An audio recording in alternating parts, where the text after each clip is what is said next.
High বন্ধুরা, দেখো আমি একটা সুন্দর লটকন বানিয়ে দেখাচ্ছি। খুব সরু কাপড়ে, এটা 2.5 ইঞ্চির একটা পাশ হবে আর 16 ইঞ্চির একটা লম্বা কাপড়, মানে ব্লাউজ কাটার পরে যে লম্বা একটু বাড়তি কাপড় পাচ্ছে সেটা দিয়ে কিন্তু এটা সুন্দর একটা লটকন রেডি করে নেওয়া যায়। সেটাই আমি তোমাদেরকে আজকের এই ভিডিওতে আমি দেখাচ্ছি। দেখো, যে কাপড়টা নিয়েছি আমি 2.5 ইঞ্চিরই একটা মানে আমি লাইলিন কেটে রেখেছি। সেই লাইলিনের সঙ্গে এটাকে অ্যাটাচ করে নিতে হবে। দুটো পার্টি এইভাবে তোমরা অ্যাটাচ করে নিবে। আমি একটা করে দেখাবো, তোমরা দুটোই এইভাবে করবে। লম্বা হয়ে যাবে না ভিডিওটা। দেখো এইভাবে কিন্তু করবে, চাপ সেলাই একটা দিয়ে দেবে সুন্দর ফিনিশিংয়ের জন্য। এটা দিতে হবে, নাহলে কিন্তু সুন্দর ফিনিশিং হবে না। যে কোনো জিনিসই তোমরা করো না করো, সিম্পল হোক আর যেটাই হোক, তোমরা কিন্তু ফিনিশিংয়ের দিকটা একটু ধ্যান রাখবে। দেখো 2.5 ইঞ্চির একটা স্কোয়ার কাপড় নিয়েছে, 2.5 ইঞ্চি স্কোয়ার করে একটা কাপড় কেটে নেবে।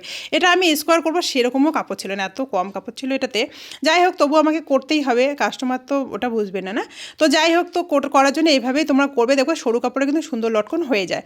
এভাবে আমি দেখো লাইলিনটা উপরের দিকে করেছি, মেন কাপড় আর মেন কাপড়ের সঙ্গে লাগিয়ে নিয়েছি। যেভাবে আমি দেখাচ্ছি এইভাবে তোমরা একটু ধ্যান দাও হাতের দিকে, তাহলেই বুঝতে পারবে। দেখো এরকম করে করবে, আর যে কুচিগুলো কিন্তু সমানভাবে বসাবে, তাহলেই সুন্দর হবে। এইভাবে তোমরা করবে।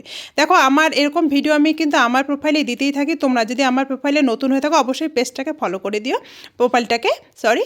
আর যদি তোমরা দেখে দেখে করতে চাও, অবশ্যই টাইমলাইনে শেয়ার দিয়ে রাখবে, তাহলে কিন্তু তোমরা দেখে দেখে করতে পারবে, নাহলে কিন্তু পরে আবার খুঁজে পাবে না। নিজেও একটু দেখবে, বন্ধুদেরও একটু দেখার সুযোগ করে দিবে, শেয়ার করে দিয়ে। হ্যাঁ, আর এরকম যদি তোমাদের মানে ভালো লাগে এরকম ভিডিওগুলো, অবশ্যই একটা লাইক কমেন্ট করতে তোমরা ভুলো না।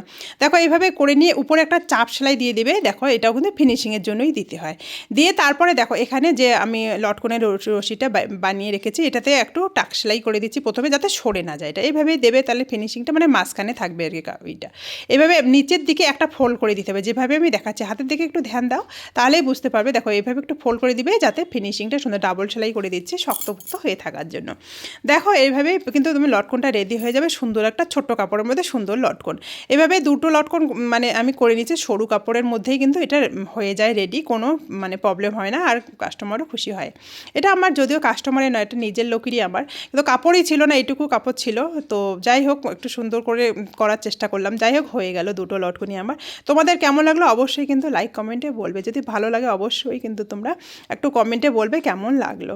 আমি একটু খুশি হব, ভিডিও করার আগ্রহটাও আমার বাড়বে। Thank you.